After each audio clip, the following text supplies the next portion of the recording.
as the wild birds sing. You can hear hunger crying out, a sonic echo that leaves no room for doubt. Hope that shines, bring it back to what it's not. Make a move, do we do? As the world cries tears in our hands, are we all part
to deciding who will be this season's champions here in the World GT Championship. And what better place to start that championship run in is here at Monza, the Temple of Speed, for round number 19 of the World GT Championship. Paul Smith and Peter Mackay here in the commentary booth for a endurance round here, Peter, and it's somewhere we've got a little bit of knowledge about.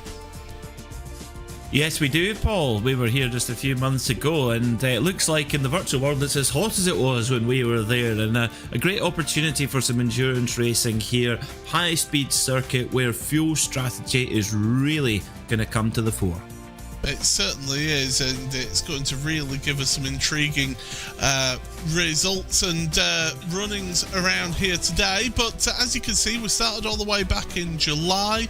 We're now into that final 3-week run-in then.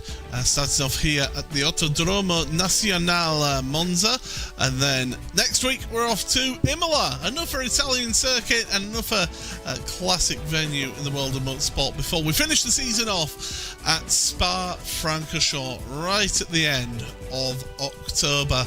And speaking of that running to the championship then, let's take a look at your pro standings, because it's James Bume for Altitude Esports who leads by 70 points over the Pure Sims Esports pair of Ross McFarlane and Alex Davidson, who's a further 19 points back from his teammate. Jack Sedgwick for NX Racing is in 4th place, 112 points off the championship leader. He's an outside hope for this run-in. Ethan Critchley, Fat Atom Esports, 5th place. Well, pretty much most of these are mathematically still in with a chance, but I think Ethan's about the limit of what realistically could get a championship. Lev Sebastian, Mark Fletcher, Axel Slipčević, Jesse Stevens and Morgan Butler round out the top 10. In your Pro-Am, it's 93 points to separate the privateer of Dennis Grabowski and the Altitude Esports white driver of Adam Watson. Andy Archer for Fat Atom Racing is in 3rd, with Michael Gray then further back in 4th place. Tim Perry 5th, ahead of Daniel Sedgley, with Jack Osborne, Jonathan Walker, Chris Gooch and Ben Gregory rounding out that top 10. AM is a really close battle between two outstanding drivers' performances this season. Sophia Rigpath for Olympus Esports Titan leads the AM Championship, but only by 31 points over the newcomer Karol Pakalka for Full Tilt v Sim Sports. Then, further back from them is Adam Hedgecock in the Altitude Esports Blue Car, Will Guthrie, and then Paul Clist, Jesse Payne-Wilkins, Josh Boots, Paddy Faulkner, Lars Van Rijn and Nathan Healy round out that top 10. In your team's championship, it's just 64 points that separate Pure Sims Esports and Altitude Esports, with Altitude Esports White in 3rd ahead of 3M UK. Apex One with Simitech 5th, ahead of Team Redline, all in the row with Josh Thompson in 6th place. Then the AM Teams Championship, it's 4 points. 4 points? That should actually be 6 points, separating the two of them there. Fat Atom Racing and Olympus Esports Titan. And then it is Full Tilt v Motorsport, Full Tilt v SimSport, Altitude Esports Blue, AI Race Summaries, DCW Racing, Full Tilt v Autosport, Olympus Esports Atlas, 3M Blue, and Performance Link Esports. So that is how the championships stand here, but we are in qualifying right now, Peter. Last few drivers getting their lap times in here. Just 2 drivers remaining, Ethan Critchley and car number 70, Arthur Thurtle as well, to set their final laps. Yeah, very important here at Monza to get a good qualifying position, because you don't want to have to try and fight your way forward and compromise yourself in that opening stint.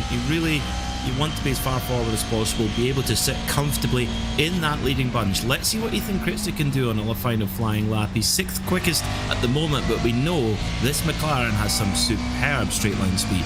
It certainly does, and he's taking the shortest line to that timing line, which is right there, and does slightly improve his time, but does not improve his position, so stays in 6th place. Ethan has really come on in the last few rounds of the championship, and he'll be looking to get another good result. The last two of the endurance rounds, Peter, he has been right up there fighting with them, hasn't he? That he has, although when it's come down to it, at the critical moment, he has made some little errors, and he'll be wanting to really kind of iron those errors out, because pace-wise, Ethan's definitely got the speed in that Fat Atom McLaren when everything comes together. So starting from the 3rd row with a determined Dennis Grabowski right behind him on the Pro-Am pole, he'll have to keep his elbows out in those first few laps. Well, let's take a look at your starting grid then. On the front row of the grid, it will be Ross McFarlane for Pure Sims Esports and Jack Sedgwick for NX Racing. They are their BMW and Ferrari. Then it's a Mercedes and BMW sharing the 2nd row. Josh Thompson and Alex Davidson, with James Bume, Pro Championship leader, starting row 3 alongside Ethan Critchley. Pro-Am leader Dennis Grabowski, then on row number 4 with Jesse Stevens. Your Am leader Sophia Ridpath alongside teammate Matthew Loveridge on row number 5. Row 6 for Axel Sipčević and Arthur Thurtle. It's the 7th row of the grid for Jack Osborne and Karol Pakalka, with Michael Gray and Andy Archer on row number 8. Row 9 for Mark Fletcher and Paul Webster. 10th row of the grid then, it's Daniel Sedgley and Joe Newman. And then look at this field of blue for the AMs, Dan Blackwell and Lars van Rijn, with Jesse Payne-Wilkins and Adam Hedgecock. 13th row, it is Adam Watson and Paul Clist, with Nathan Healy and Matthias Lupchak, and Chris Gooch rounding out your 29 car field. So 29 cars are going to be taking to this race, and an endurance race, an hour and 45 minutes. Peter, you've mentioned it, strategy is going to be key with 2 mandated pit stops here. That is the most important thing, trying to get that fuel usage as low as possible whilst maintaining or staying in the lead group, at least in your class. It's all going to be about the amount of time saved in the pit stop. The reason for that is the draft is so pronounced here at Monza, and there's big long straights, so you can easily get towed along by the car in front, and that's why it's really, really important to play that strategy right. As the drivers head away then, just to get that last little bit of preparation.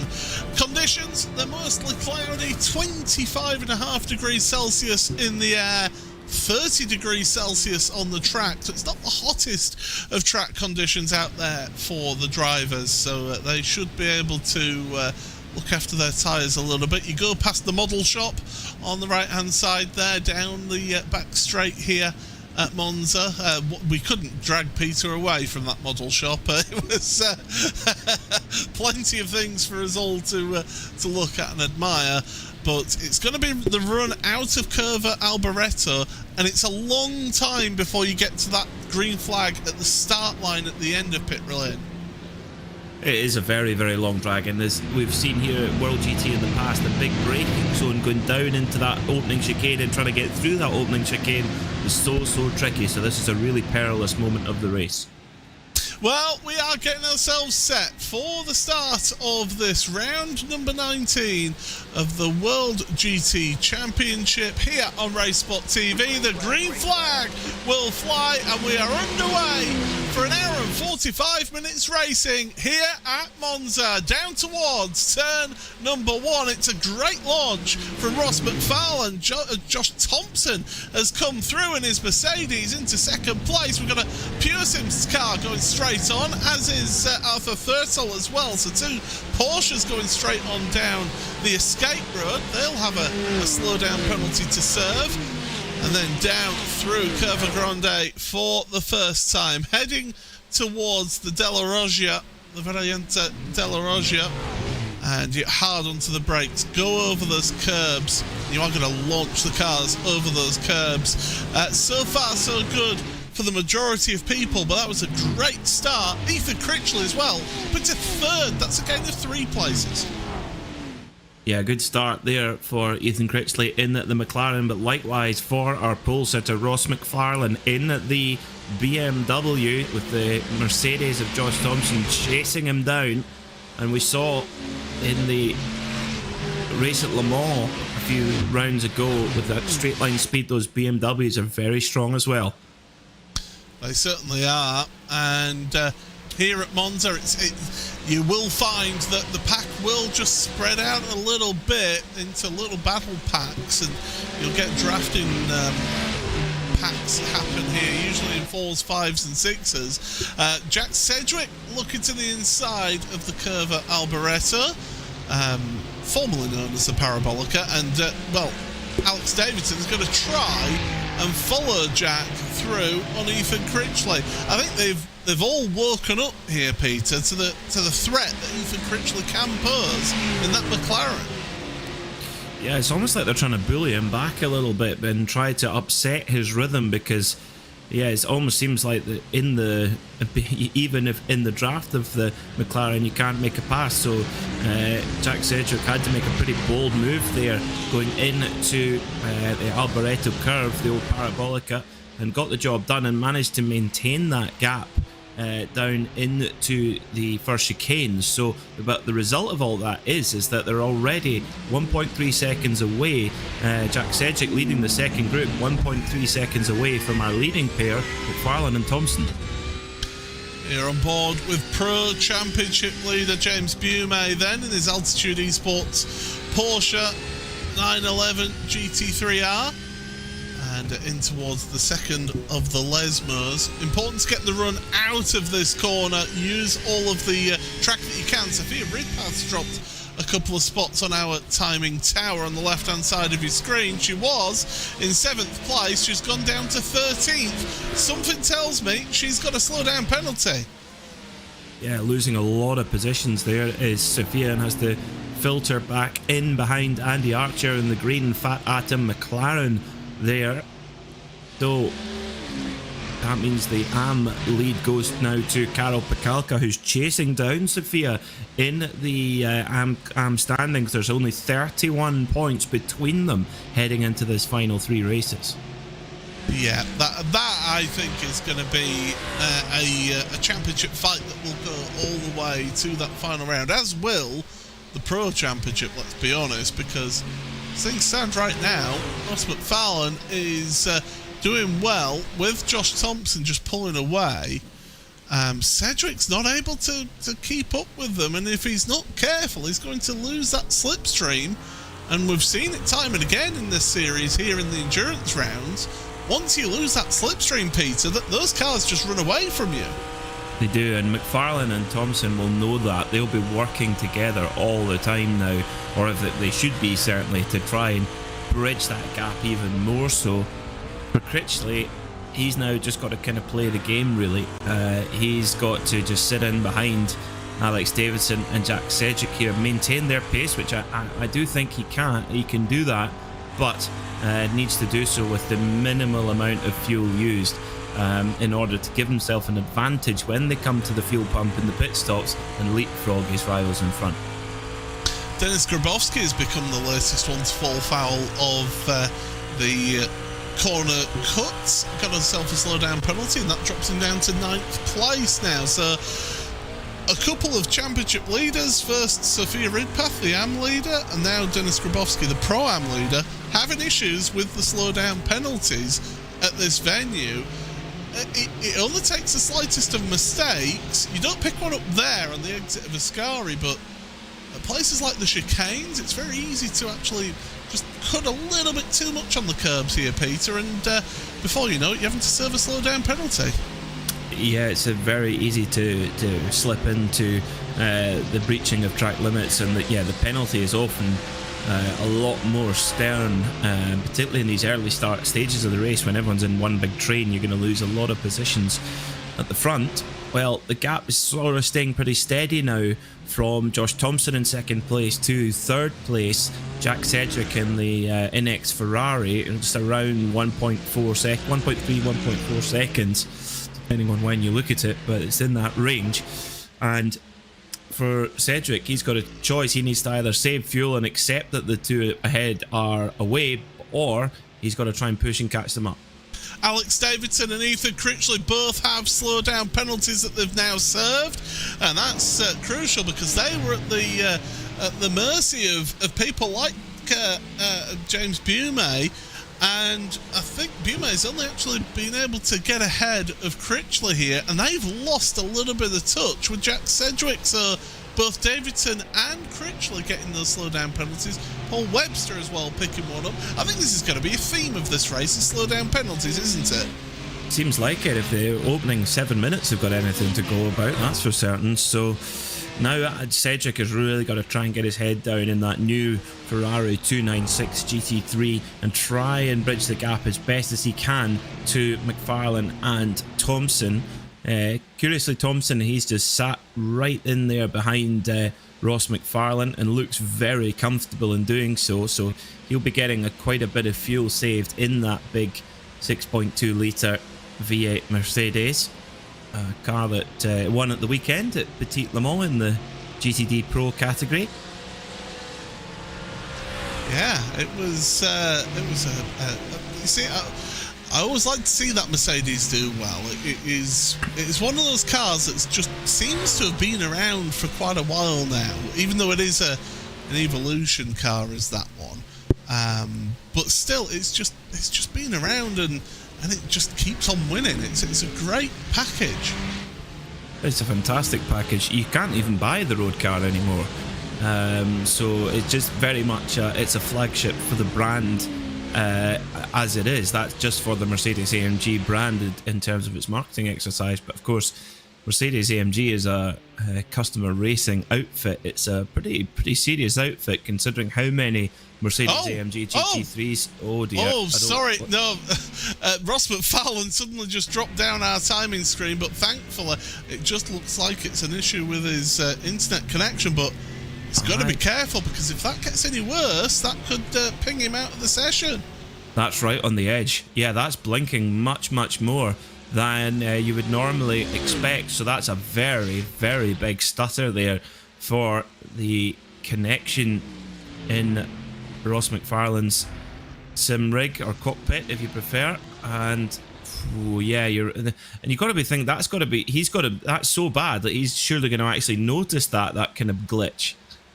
Yeah, I mean, a lot of drivers will run with the information up on screen as to their connection, and he will have seen that going red, and he'll be worried. I'm actually in the session looking at it, and the ping has calmed down. So obviously somebody in the McFarlane household must have been downloading something or something like that. And he's quickly shouted, "No, I'm racing!" That I have heard of that actually happening, of family members going on to watch something on either on YouTube or another streaming service, and people getting kicked out of races for that. And can you imagine the family feuds afterwards for those kinds of things? And it definitely has brought Josh Thompson a little bit closer to McFarlane, and Thompson though just not deviating from the plan, sticking there and just really soft throttling as much as he possibly can, use as little fuel as possible, and the benefit then comes when you get to the fuel stop. Mrs. Mack in the YouTube channel says not guilty. But certainly Ross will have... He has been affected by... I mean, considering that, his last lap was only a tenth slower. So it wasn't affected that much. Well, that is only if Mrs. Mack is watching the stream on her mobile internet, rather than using the whole internet for that as well. But stretching the bandwidth to its limit. Well, McFarlane, Ross is having to go very defensive here, and I think there's a little bit of bump drafting going on there from Josh Thompson. Josh doesn't want to go ahead here, and to be honest, I would be in his boots right now. I would want to just stick behind Ross McFarlane and get as much fuel saving done at this point. We've seen Josh, in previous endurance rounds, been able to pull off this type of strategy, and then about 5 laps before a pit stop, then makes a move, gets past, gets the hammer down, and jumps them even more in the pit stop. Look who's arrived on the scene. Jack Sedgwick at the back of your shot there in the Ferrari 296 has definitely made his way onto this leading group, and I think that's why Josh Thompson was trying to give McFarlane the hurry up a little bit, because he could see Sedgwick getting closer and closer. So we now have a 3-car group at the front of the field. Now Sedgwick, he has had to work pretty hard to bridge that gap and has had to push hard, so he will be a little bit behind in terms of the fuel number he needs to. But now that he's in that leading group, he now has more options open to him and how he plays this in terms of how much fuel he uses. As they come out the second Lesmo, love this shot. Although in real life, because of storms that happened in the north of Italy, most of those trees have actually come down now. So that the park is very much minus a lot of trees around here. So Monza does look a lot different than what it used to, just even back to June when we were there. So yeah, it's definitely had a change in look, but the sim still giving us that lush vegetation. And Josh Thompson to the outside, Jack Sedgwick, as you mentioned there, Peter, catching up. He's on the back of them now, and McFarlane, a big squirrely moment there on the exit of the Curva Alboreto. Wonder if you're Ross McFarlane right now is going, oh drat, I've gone wide, oh dear, oh bother. Well, his last, I mean, that was a slow lap. Ross McFarlane last lap 150.2 compared to a 149.9 of Josh, who was stuck behind him, and a 148.5. Was Ross playing games there, do you think? Oh, 100% he was, yes. On the entirety of the lap, though, because I think just that 48.2. Just that little run wide, he was onto the dirty part of the road, off the circuit, and just could not get the power down and lost a lot of time there. And yeah, I think that's where the time went. But I think if you can't what's the word? You can't criticise Ross McFarlane really, because he's been doing all the heavy lifting up to now, and he's thinking, right, you guys go at the front and you burn, and you can play the role of the diesel locomotive at the front. So now Ross McFarlane will be able to settle in there and get a bit of fuel saving done of his own. Alpha Fertile and Sophia Ridpath, more slow down penalties getting handed out to drivers, so they are picking them up. If you are wondering, with it being an hour and 45 minute race, how many incident points do these drivers get? It's 24. If they hit 24, then they have to serve a drive-through penalty. Off tracks aren't really the issue around here, so I don't believe we should see anybody serving a drive-through penalty by the end of this race. But the slow down penalties, which you can pick up without getting an off track, they are seemingly really affecting a lot of these drivers out here. They are, yes. I think 24 incident points, and we could see some drivers getting close to that, or potentially even exceeding it. Depends on the amount of contact they have. We haven't seen much contact so far, which is great, because if there is heavy contact, you get 4 incident points, and they can rack up very, very quickly. So hopefully that doesn't play with the race too much.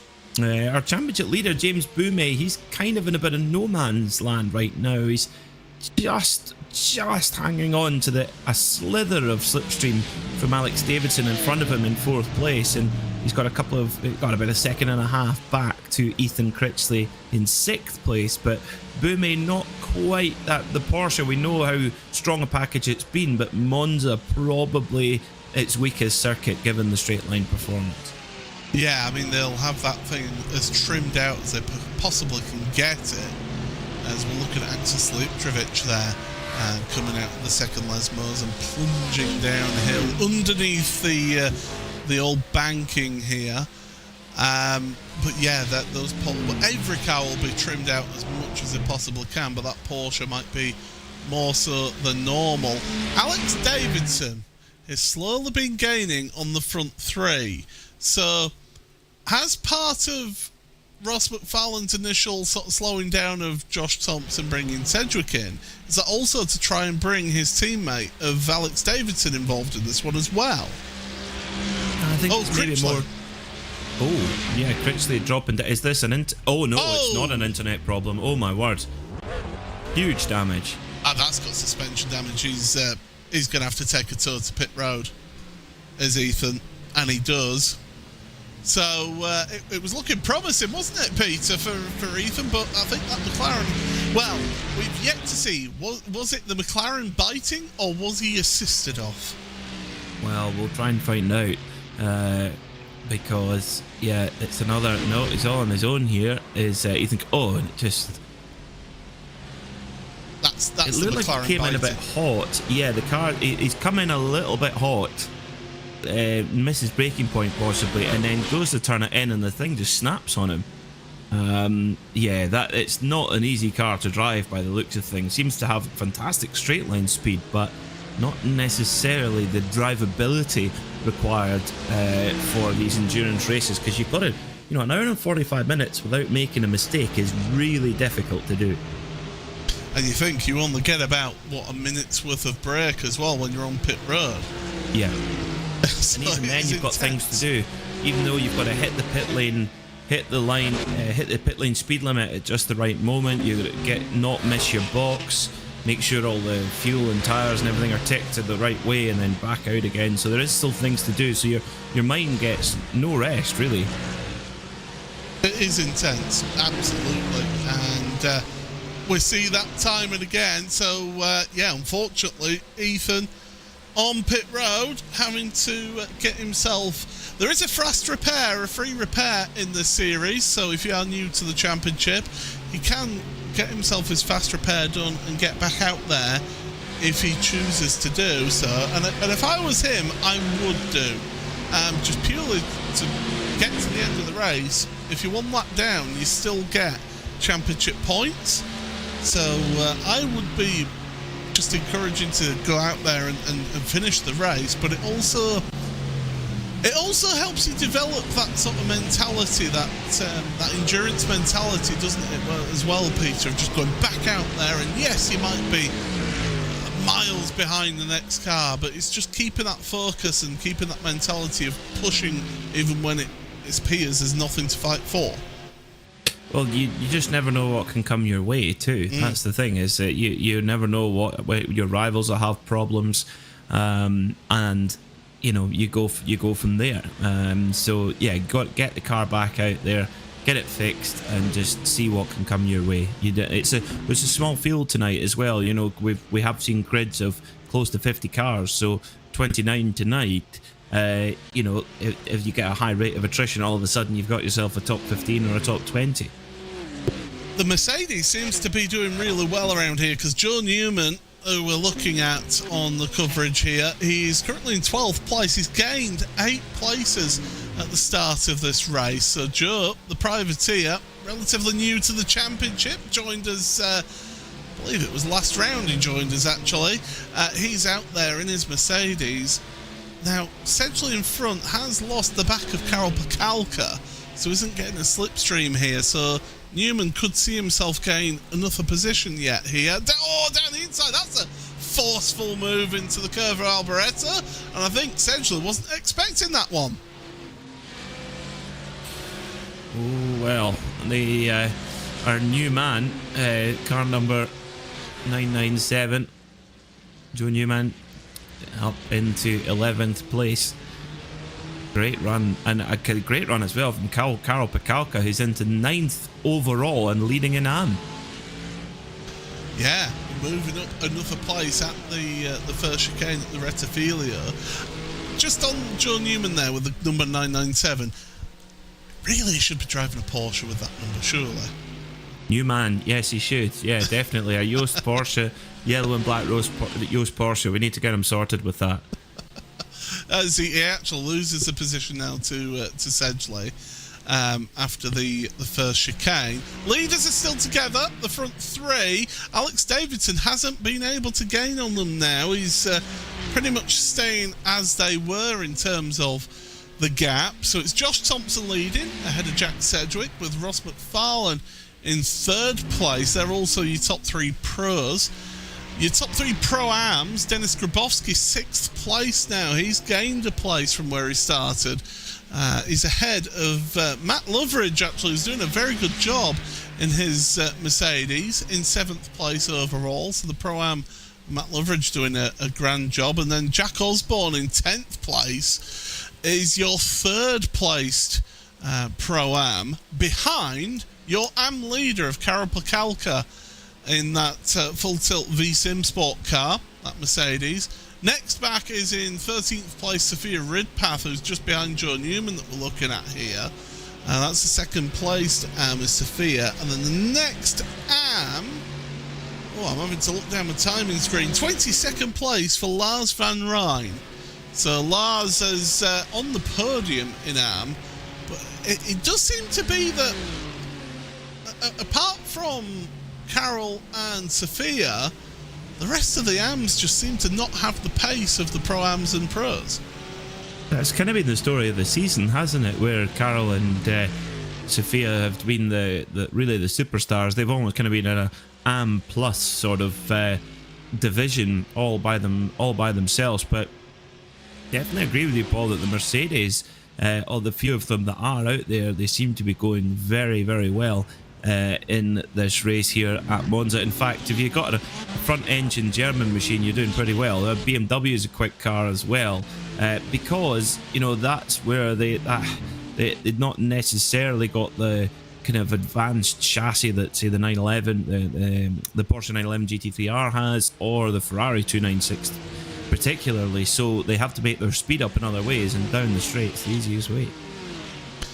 Now, we do have a little bit of insider knowledge of this circuit, and if you're in a front-engine car, the troubling tyre for these cars around here is that front left tyre, isn't it, Peter? That's the one that takes the real hammering in these front-engine cars, with it all the weight being over the front end of the axle and the chassis there. So it takes a real beating, and I will not be surprised to see drivers taking tyres at both pit stops here today.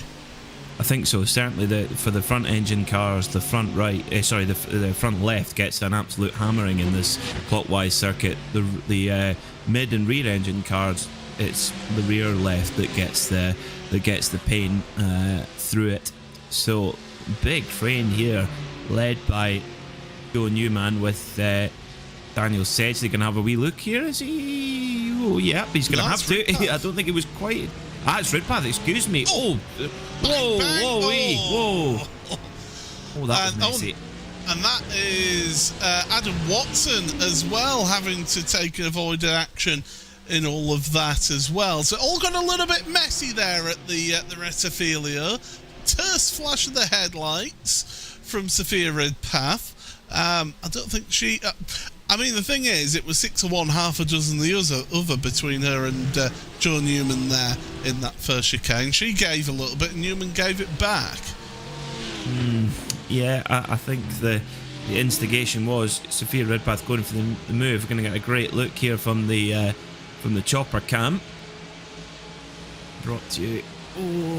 So it's from miles back. That car's never she was through, actually, do you know? I think there was room there. There was room there, and Newman could have just left a little bit. I think nose ahead. Yeah, and just live to fight another day. That was just a wee bit messy. It seemed like Sophia Ridpath had made the corner, got her nose in front, and Newman just turned in by the looks of it to me. Had she carried a little bit too much speed and went all the way out to pushing Newman a little bit? It's difficult. Matt Loveridge there was definitely room there on the outside, I think, for Newman to use. So the first of all, this is early. Now, is this getting an early pit stop in, getting the just short stint out the way? This is alternate to what we normally see, but around here, really, you want to be in a slipstream, don't you, as much as possible? Yeah, you want to basically mirror whatever your rivals are doing. Don't go off strategy, because without the draft, you're using way too much fuel.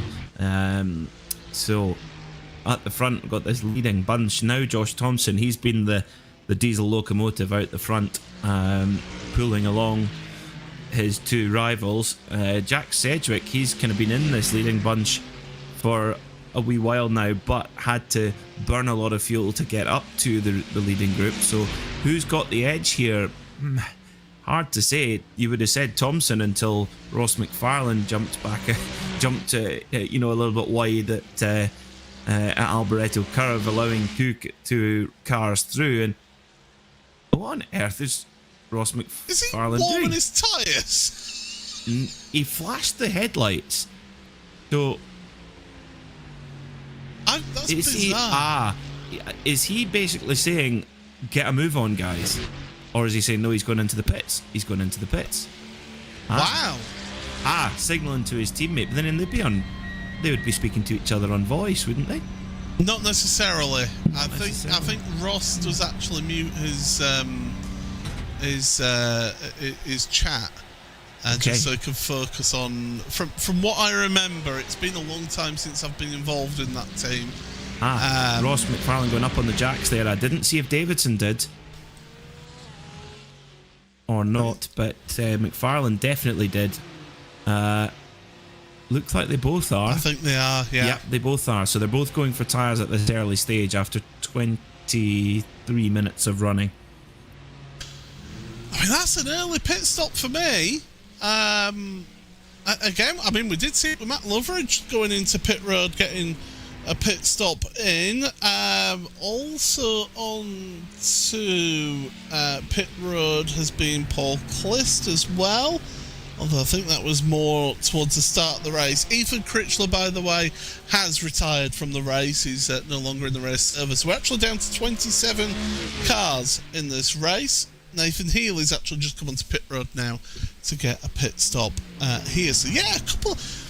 We're not used to seeing this, Peter. We're normally used to seeing drivers pushing as far as they possibly can with their fuel and then taking the pit stop. Interesting. I do wonder if Davidson and McFarlane have tried to. They go, well, if we're just slipstreaming one another, we can go as fast as we want, and we can coordinate things where they basically take an equal share of running at the front and doing the hard work and using more fuel, and then switch over and balance it out. They've both spent almost identical amounts of time in the pit box, both 29.3 for McFarlane and 29.9 for Davidson. So that's a full chunk of fuel and 4 new tyres if they wished. So I wonder, Paul, did they short fill the cars at the start, and knowing that they're going to fill up full or fill the fuel cell full at this first stop? Grabowski's on pit road, but he's not on the jacks there, so he's not taking tyres. Matt Fletcher's onto pit road as well in his Porsche. This is a really intriguing round. Do you know what, Peter? We said that strategy was going to be key, didn't you? You said that as one of your keys at the start of the broadcast here, and it does appear to be that strategy is playing a huge factor, and it's not the normal strategies that we see here. Well, we'll see who's got it right. I mean, we've seen this many times where Pure Sims, and particularly Ross McFarlane, getting the strategical game just right, and making the very most of the result. So let's see what the others are going to come up with. Are Thompson and Sedgwick going to react to that? Because they could call the bluff and just mirror it and come in and fill up, but they might have started on a full tank a full fuel cell, therefore they can't actually stop for the length of time that McFarlane and Davidson have stopped for, if that makes sense. That's what I was thinking, is the car. You'd be penalising yourself in taking the pit stop now if you started on a full tank. You just got to stay on strategy, as to what you planned and hope that that's the one that wins. Adam Watson is currently feeling a lot of pain with the damage on his car. His Porsche is really dinged up at the front end, and we've seen him struggling, and it's just not quite got that top speed that it normally would, so it is a bit worse for wear. They can't put it down as never raced or rallied, that's for sure. And in fact, Watson's decided, do you know what, I need to take a pit stop. So does Jack Osborne, Jesse Stevens as well, another Pure Sims driver in the Porsche. Of course, different car to his teammates. How key is that to different strategies for the team? Well, yeah, every car has its own characteristics and what it can and can't do. I mean, we've seen the BMWs be very tough on tyres. It's got a quite heavily turbocharged engine, so it's quite a peaky, torquey power delivery. So that does put the tyres under stress, particularly the front left, as we've touched upon in a clockwise circuit. So it could be that for Pure Sims, Ross McFarlane and Alex Davidson, they've had to build a strategy together where they take 4 tyres at the opening stop to get them to the finish. Because remember, back at Sebring, the tyre not holding together cost Ross McFarlane the race. Yes, it did. Andy Archer and Jesse Wilkins on to pit road as well. One thing I have noticed looking at the weather in session, it has actually changed. When we started the race, it was mostly cloudy. As here come, I thought they were going to be coming onto pit road then, but nope, another lap in the books. It was mostly cloudy to start with. We're now partly cloudy, so the clouds are slowly moving away here in session. Air temperature has gone up to a full 26 degrees now, but the track temperature has leaped up to just short of 38 degrees, so we've gained just short of 8 degrees Celsius on the track. Could that also be having a factor in how these drivers run their strategies? Has to. It really has to. The higher that temperature comes, the more tough it is on the tyres, and the more wear you will get, the more sliding you will get, and the more actual then again more spikes in temperature.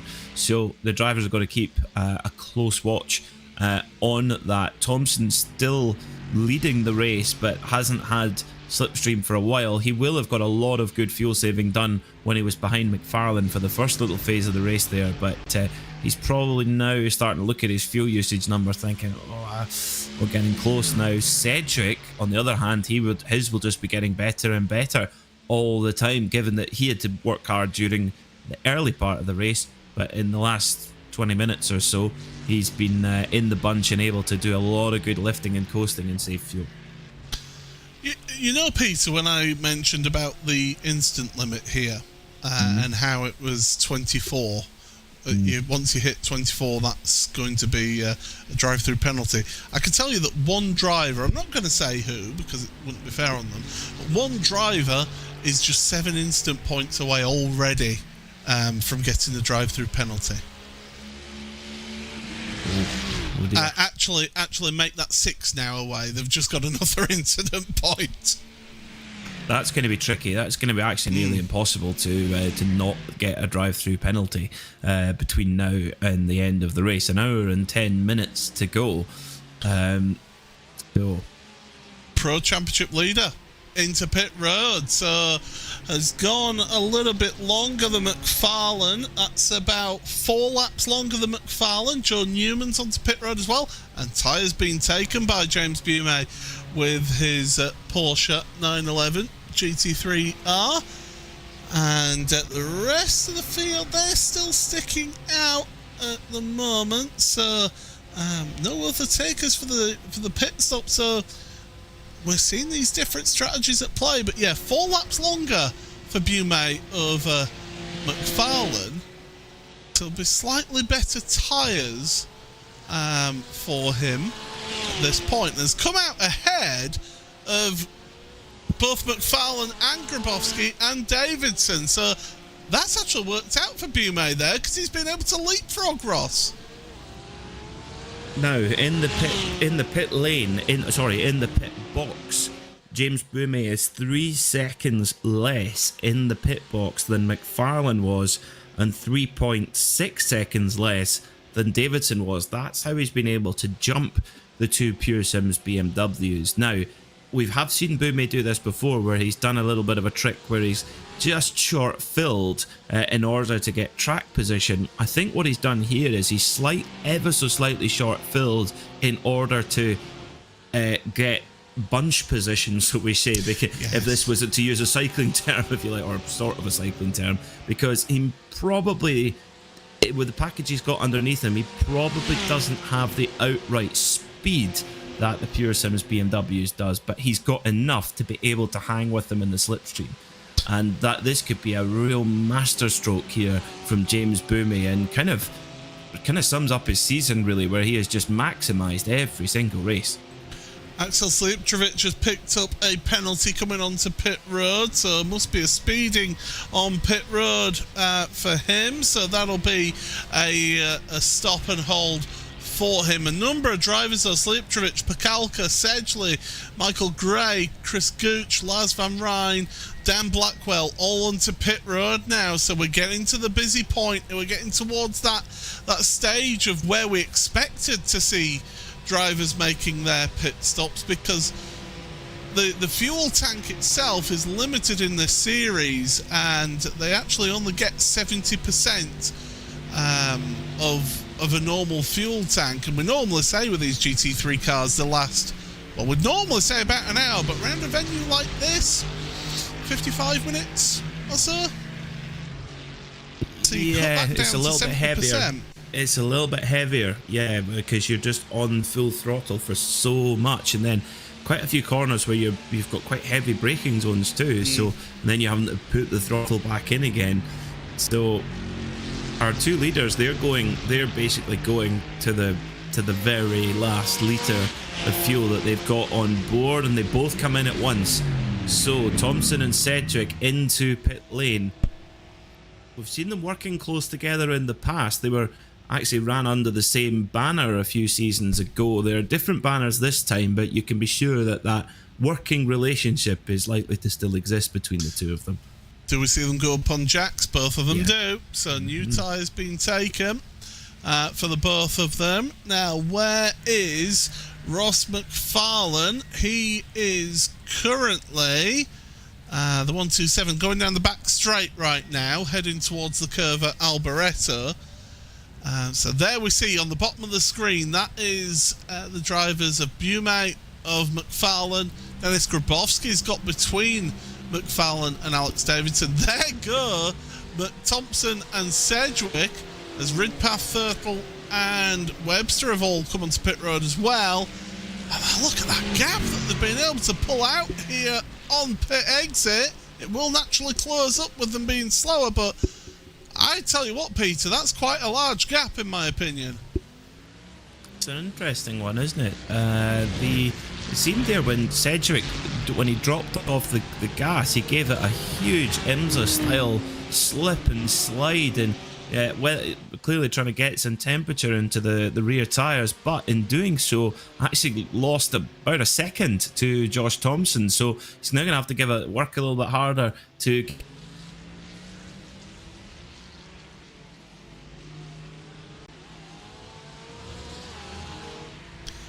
And I believe we may have just lost Peter Mackay there. There he is. Oh, you just disappeared from us there, Peter. Did my point come across? I hope so. Well, you cut off partway through making a point, but you were saying about Sedgwick getting the power down out of pit road, putting a load of tyre smoke up in the air. Just try to get that earlier advantage maybe, but it's not quite worked out, because Sedgwick's actually a second behind Thompson at this point now. Yeah, and he lost all of that second coming out the pits, and that was where it just really could not get the power down, and Thompson just pulled out and took a second away there. But I don't suspect it'll take too long for Sedgwick to be able to drag his way back up to Thompson, just pick up a little bit of slipstream there. Now, you're right, there is a big gap now back to James Boumé in third. And McFarlane, he's actually playing the double bluff here. He's going, okay, James, I see what you're doing here. I'm just going to sit behind you and I'm going to fuel save, tyre save as well, which is something the BMW might have to do. And if James Boumé is under fueled and he's not getting any slipstream, of course his strategy will backfire. We have seen, though, throughout the season that Porsche is frugal. We've done extensive testing, haven't we? And we've come to the conclusion that the RaceSpotTV top tip is, if you're going to buy yourself a GT3 car but you don't quite have the money for the fuel, get yourself a Porsche 911 GT3R. Yes, it's very important consumer advice for the GT3 market, yes. I mean, you've only got to put your hand in your pocket and put forward about $1 million, haven't you, for the car? So yeah, I believe you're into 7 figures now, euros for a GT3 car. So they're already GTE expensive, these new generation GT3 cars. So yeah, we could have just kept GTE, couldn't we? Anyway, never mind. So after the pit stops, let's just have a look at how things stand right now. So Josh Thompson for Team Redline currently has a 0.6 of a second lead of Jack Sedgwick for the NX Racing outfit. That's the first two. And then there's a bit of a gap back to James Boumé, nearly 5 seconds. About 4.5 seconds between Sedgwick and Boumé, who is in third place for the Altitude Esports team. Ross McFarlane for Pure Sims Esports is in 5th place. And then your top Pro-Am driver is Denis Grabowski. 5th place for him. That's a great position. That's up 2 places, although did take less time in the pit box for Denis in that privately entered Porsche.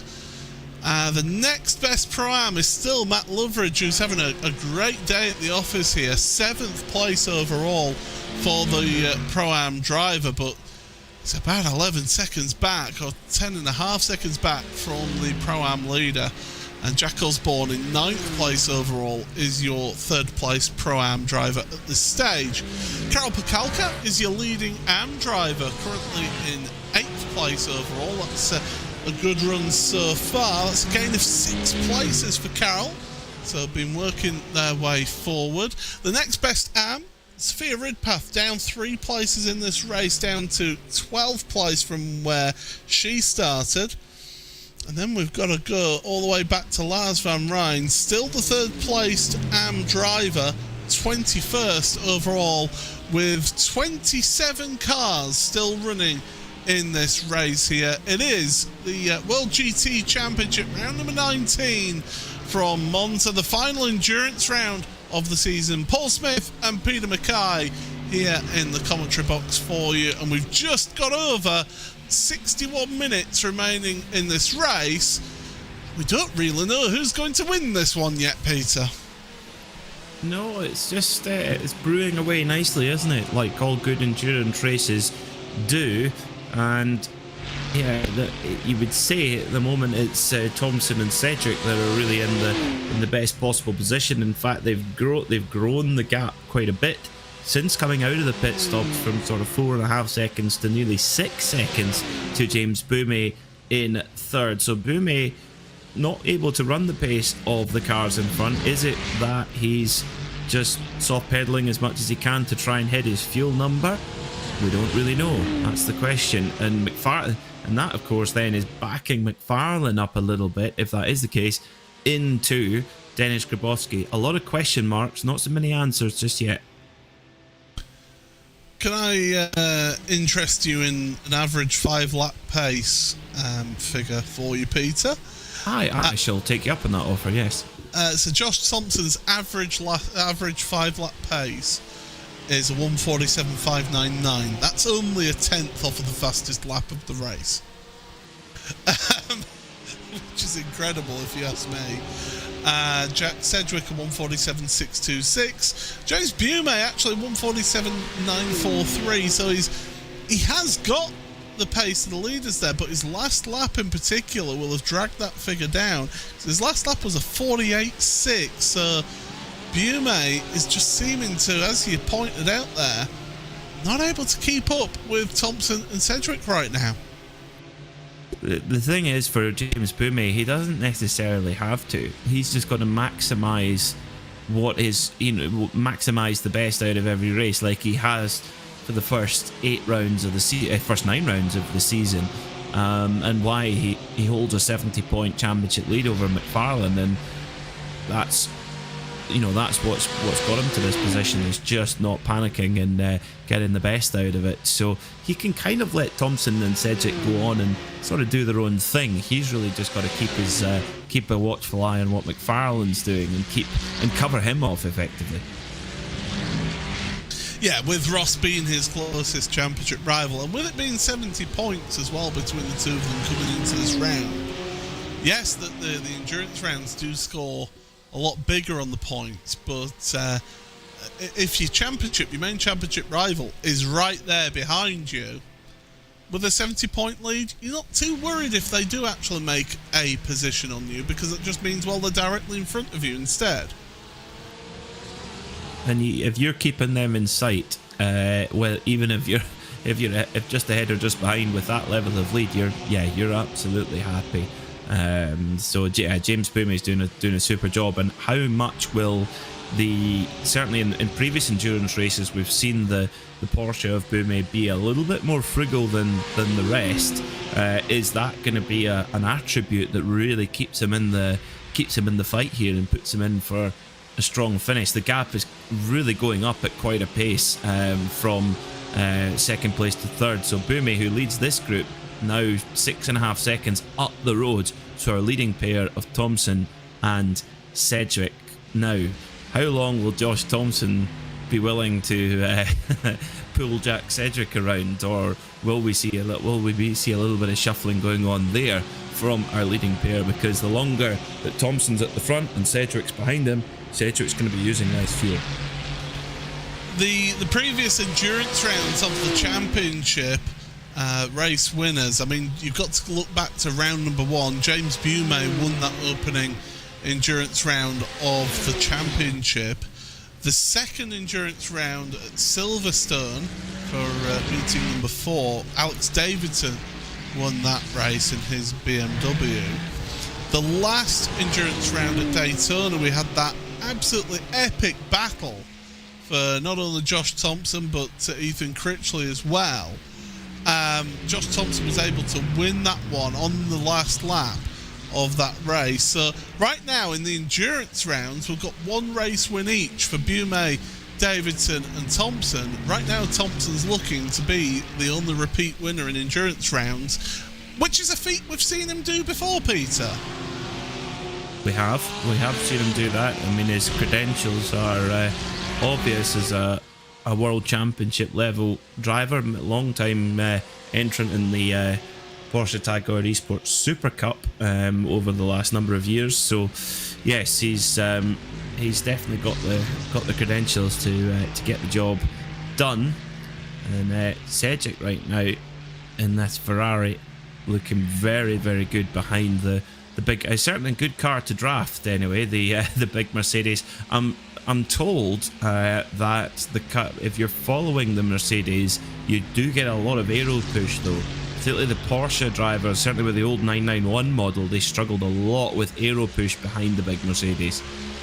I mean, standing next to that Mercedes, the size of the rear wing, I know they're all similar, but for some reason on that Mercedes it just looks that bit bigger, does the rear wing, compared to everyone else, even though they're all pretty much pushing the limits of the regulations in terms of the size of the rear wing. But that Mercedes, these are not small motor cars, that is for sure, having been fortunate enough to spend some time in and around these.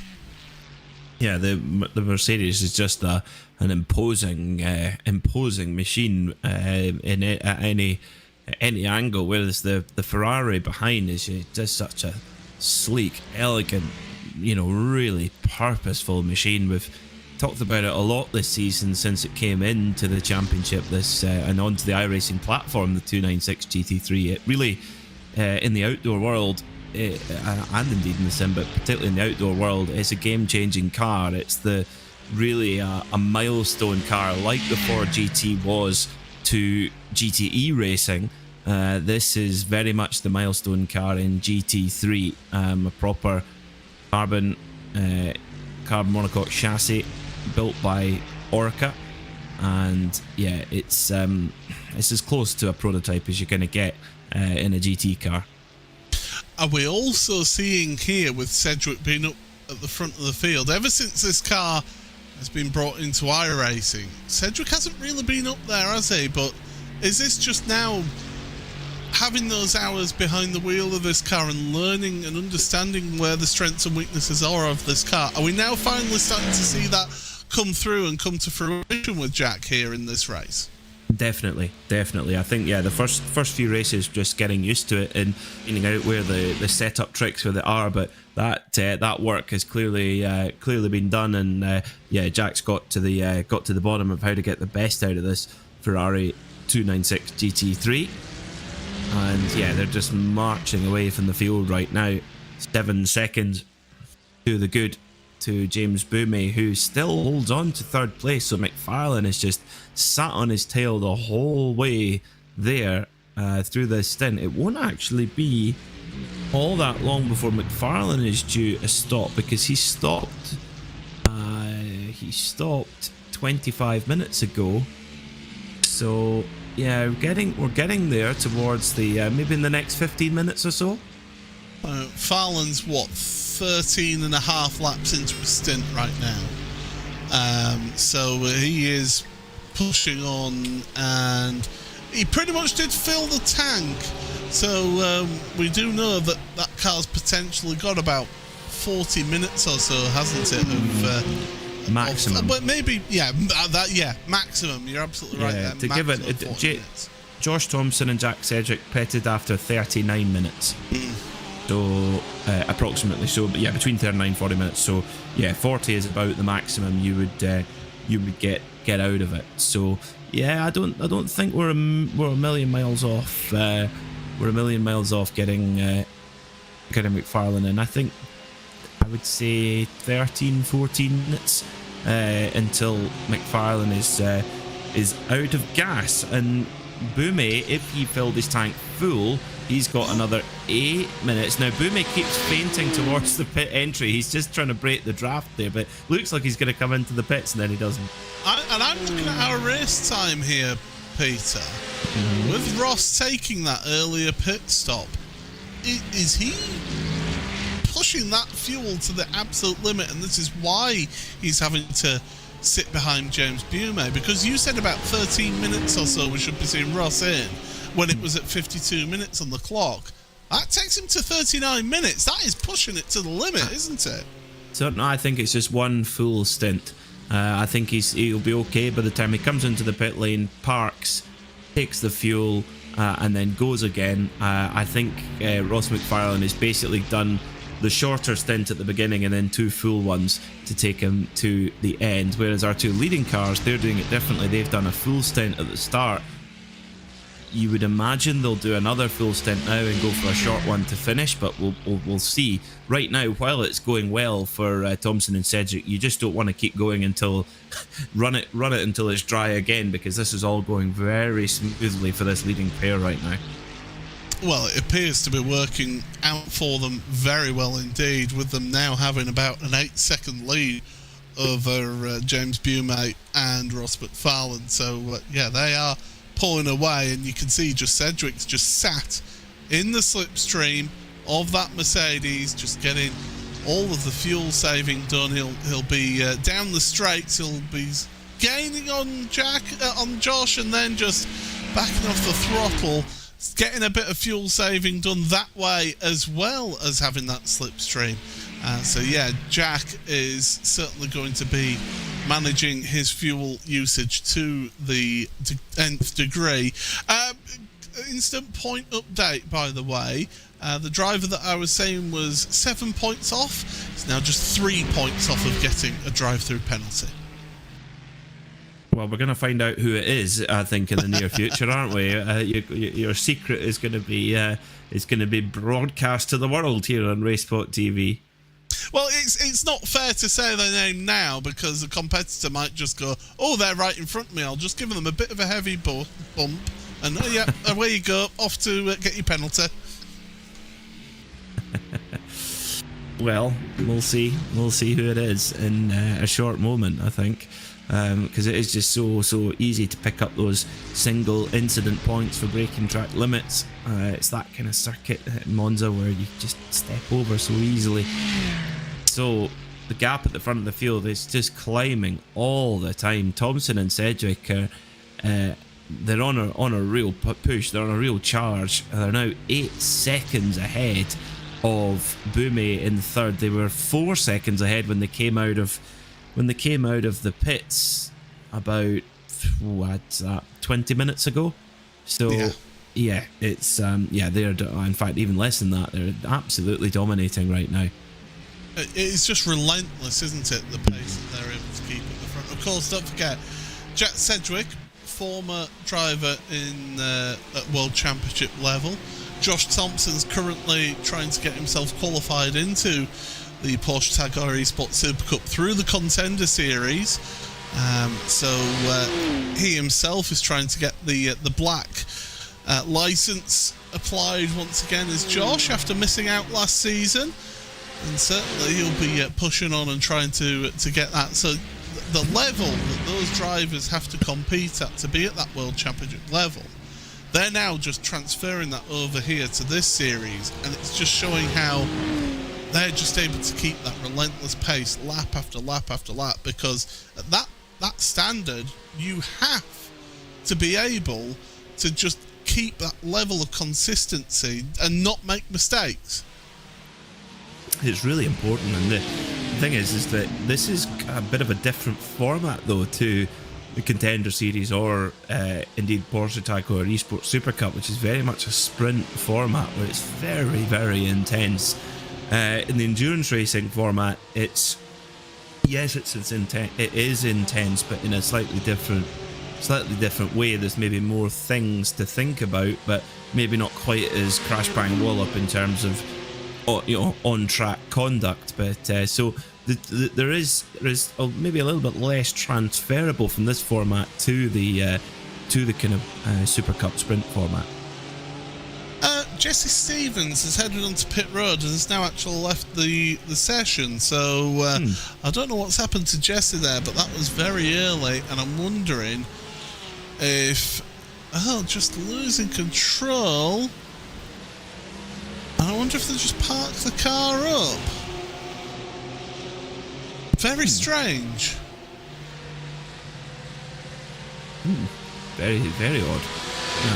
Well, so it just shows you if you can just keep on trucking, even if you've had a bad day, as the attrition continues, you can climb up the order and score a few more points. So now the train is just getting a little bit more congested behind James Bume. Ross McFarlane's stuck on his engine cover the whole way through this stint, but Grabowski's right there now behind McFarlane, and Davidson, who did look like he was a little bit cut adrift early on in the stint, he's right behind as well. So Bume clearly running to a pace, and now is McFarlane going to have a little look up the inside? No.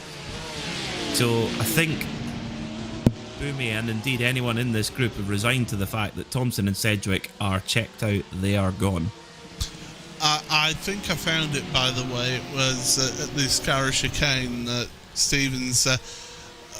You know how you've got to hit those curbs and the sausage curbs on the left-hander, the first left-hander of the Scarra chicane, basically launched the car off of those curbs, and then decided to bring it onto pit road, and obviously had used the free fast repair that you have here, and therefore decided to park the car, because if that had damage to it, and the underside of that car can very easily get damaged, you're a sitting duck. I know, I've actually competed in races around here, in a TCR in what used to be the Neo Endurance Series when I raced in it. It's now the 24-hour eSport Series, and that we were in the TCR, and I did exactly that, but on the last part of this car chicane, went and cut too much, damaged the underside of the car, and I was losing 10 kilometers an hour down the straights, which around here is just game over. Yeah, you're giving away so much lap time if you've got that kind of straight line speed deficit. Well, it'll be about 5 minutes or so until the fuel window opens up where you could pit and make it to the end of the race. So who will be the first to blink and go into the pits? I wonder if we'll see well, given that they pitted the earliest out of everybody in the first stops, I think we'll see the Pure Sims BMWs pulling out of line here at the earliest opportunity to fuel up and go for it, because you'd suspect, given what we saw in the first stint, that both Ross McFarlane and Alex Davidson have got more pace than they're currently able to show right now. I do just think there's an element of them managing things and just looking after that fuel number right now, just because I do get what you're saying, Peter, about, you know, the time it takes to go onto pit road, get to pit box, stop, and then take that fuel and then leave the pit road. They should be fine. But yeah, if you work into these fine margins, then just even half a minute can, half a minute less, or more time, should I say, or if the leaders with the pace that they're showing end up taking the race an extra lap, that can be really costly for some drivers who took that early stop. It can. I do also think that the Pure Sims BMWs, yes, they've been saving a lot of fuel in this middle stint, but also they'll have been saving their tyre too. Yes, they put new tyres on at that first stop, but they need to look after them and really make them last over the whole race. That's where they've been stung in the past, is the lack of tyre life that's generated from that BMW. So I do think that also as McFarlane and Davidson, but particularly McFarlane, have been able to be very, very gentle on the tyres in this middle stint. Jack Osborne is the first taker onto pit road with 42 minutes to go. Oh, that's asking a lot, if you ask me, of that car to make it, and it's that McLaren as well. Yeah, you're asking a lot of fuel saving there, if you ask me. But that's the first of those pit stops down to pit road for Jack. So we'll have to keep an eye on Jack there. He's out of pit road 24.6 seconds in the actual pit box. But yeah, that should be not getting you there. It should be pretty much filled.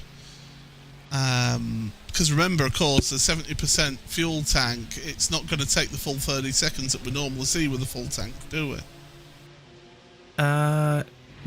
So that would then mean that the fuel had finished going in whilst the two Pure Sims BMWs were putting tyres. Yeah. Which normally you want to not be not be spending any more time than you absolutely have to on pit lane, but it just shows you how in need of those tyres these BMWs are. So very curious here to see who's got the right package underneath them. I mean, right now Thompson and Cedric, they're in another world of pace compared to the rest.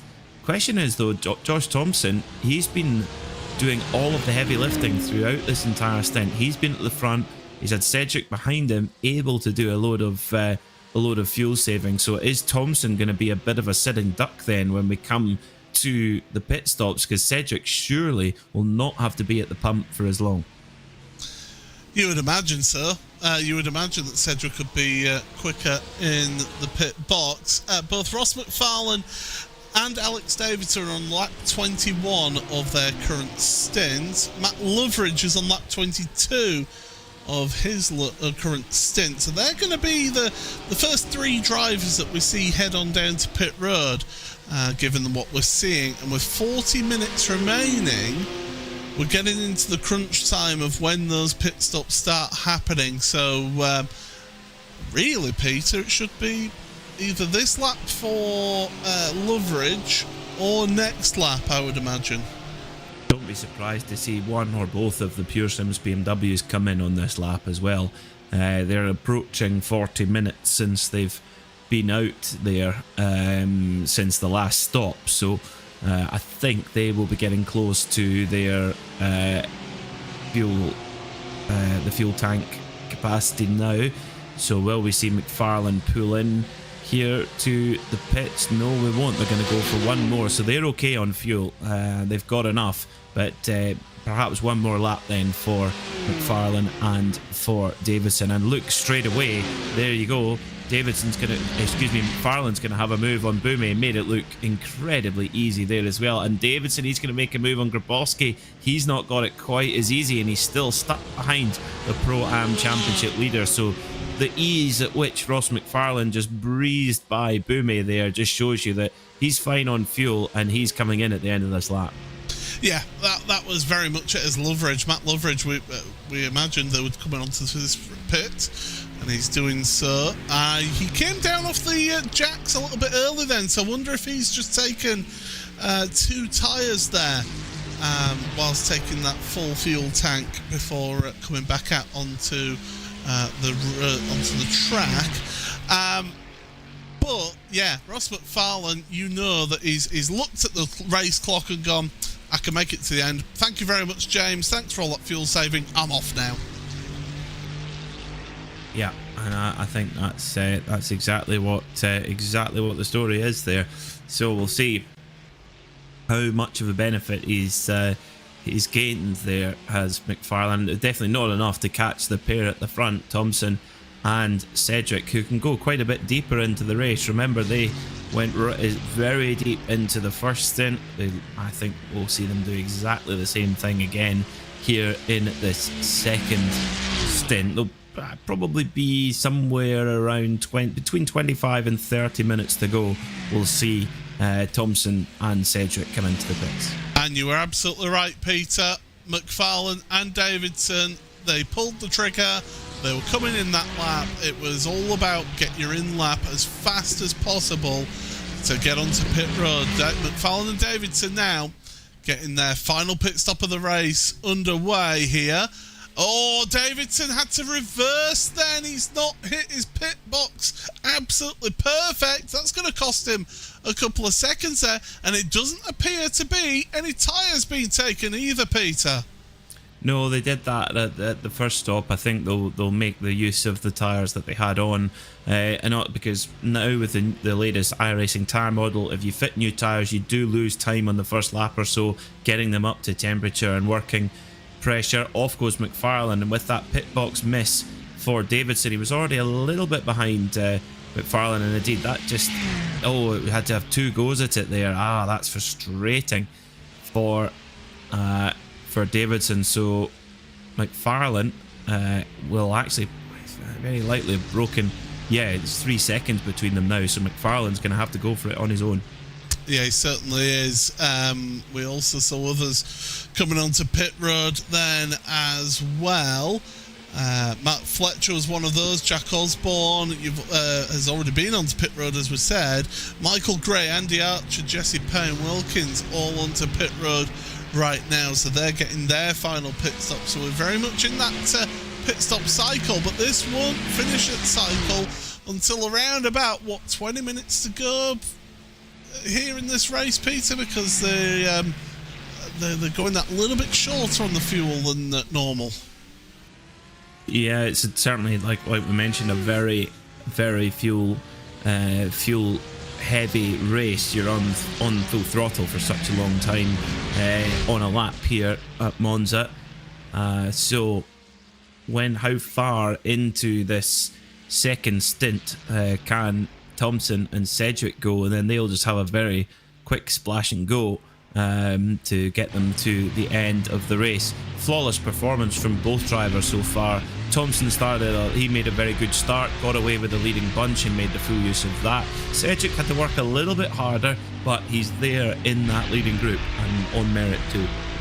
James Bume, Dennis Grabowski, who were involved in that scrap with McFarlane and Davidson. Be interested to see where they come out in terms of those two drivers. They've been on pit road. Adam Watson's on pit road, and we can finally share the name of the person who was racking up those incident points. It's Axel Sliptrovich, who's got a black flag, has got to do a drive-through penalty. Now, if he just drives through, he's going to be not long before he then has to come onto pit road for fuel.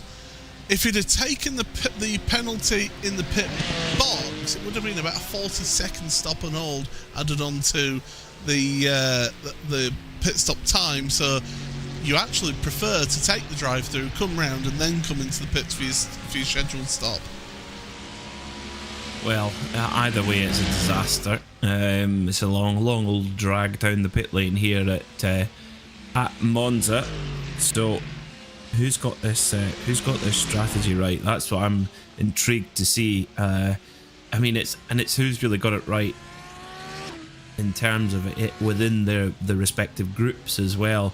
The question also is Jack Sedgwick going to have saved enough fuel to get out of this final pit stop with enough of a gap to break the draft from Josh Thompson? I'm not sure if he will be able to. If he can, great. But if not, it'll basically be a typical Monza draft fest, drag race to the line, and it'll be a straight fight between them. Yeah, I'm not convinced, like you, Peter, that it will be that much of a gap. I can tell you on the last lap, Ross McFarlane has actually picked up a slowdown penalty, which won't help matters in his race, because he did come out behind both James Bume and Dennis Grabowski. So it's just not quite working out that the Pure Sims machine in these endurance races in the World GT Championship just not worked out so far today in this one, as Daniel Sedgley and Joe Newman now head on to pit road for their final pit stop.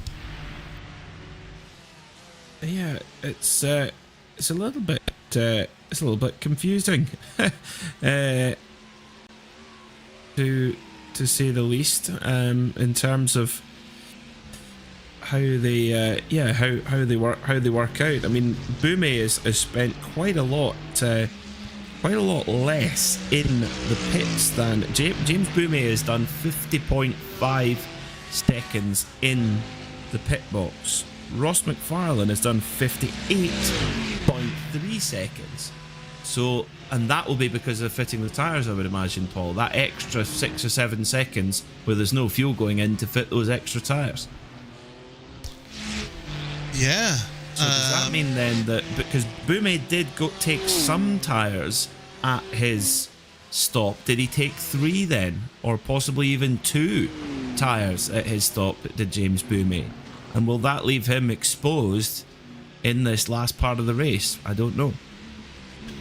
We'll have to wait and see, won't we? It's like your favourite drama series is Pakelka and Ridpath. They were actually together out there on track. They've both come onto pit road at the same time. So the two amateur leaders, and of course Ridpath leading the AM Championship over Pakelka, they're onto pit road.